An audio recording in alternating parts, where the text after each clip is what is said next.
Alors bonjour à tous, j'espère que vous allez bien aujourd'hui. Voilà, moi je suis en pleine session et j'ai quelques minutes devant moi pour pouvoir m'exprimer. Et puis de toute façon, je n'ai même pas la force. Mon cœur saigne tellement au point où je n'ai même pas le courage de me poser pour écrire. Voilà pourquoi j'ai préféré vous dire ma tristesse en ce jour, ma profonde tristesse pour ce qui se passe à l'extrême nord. Voilà des enfants de ce pays qui sont tués. Comment est-ce qu'on peut encore en être là à des guerres intercommunautaires?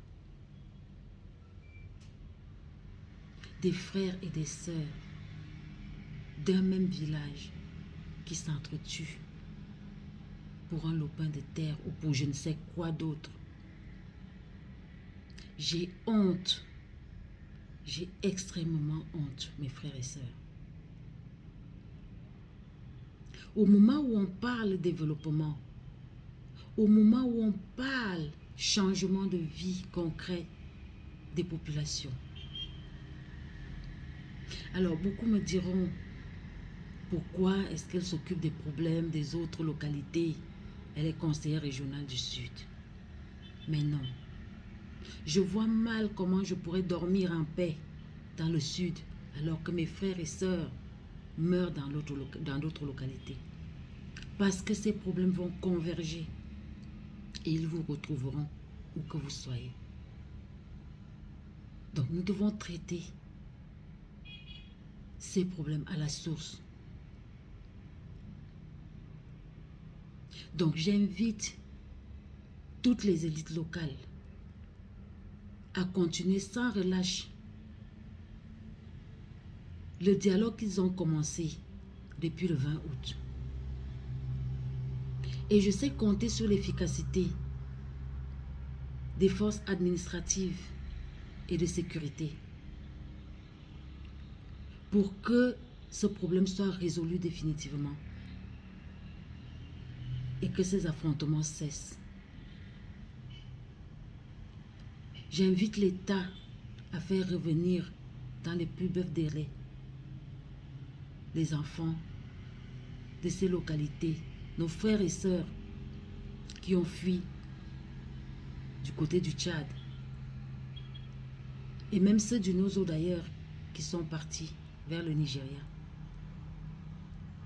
Il est temps que ça cesse.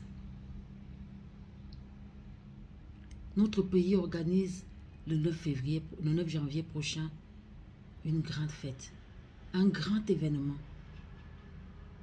Voilà notre priorité à l'heure actuelle pour démontrer aux yeux du monde combien nous sommes forts, combien nous sommes unis et combien rien n'est impossible. À nous, Camerounais, il est temps que ça cesse. Je dis toutes mes condoléances aux familles endeuillées. Je salue tous mes frères et sœurs du Septentrion. Et je vous prie, mes frères et sœurs, d'arrêter. Monsieur le président du conseil régional de l'extrême nord, voilà un problème dans votre collectivité.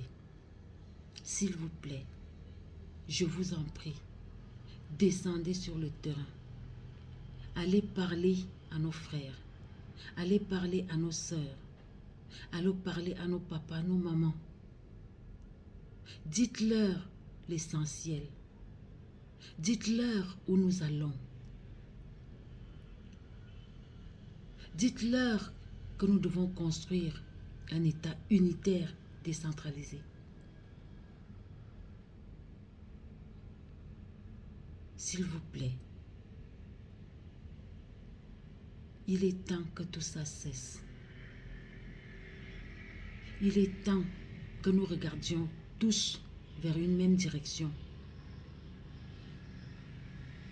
Parce que ensemble, nous sommes plus forts.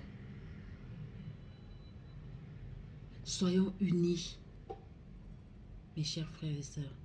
Parce que notre pays est le seul bien que nous avons. Notre patrie est ce que nous devons préserver le plus jalousement possible. Un morceau de ce pays appartient à chacun de nous, à chaque enfant de ce pays. Alors je vous en prie, nous sommes les enfants d'une même mère. Il est temps que tous ces conflits, tous ces affrontements, toutes ces guerres inutiles qui ne nous rapportent rien de constructif, il est temps que ça s'arrête. Merci et bonne journée à tous.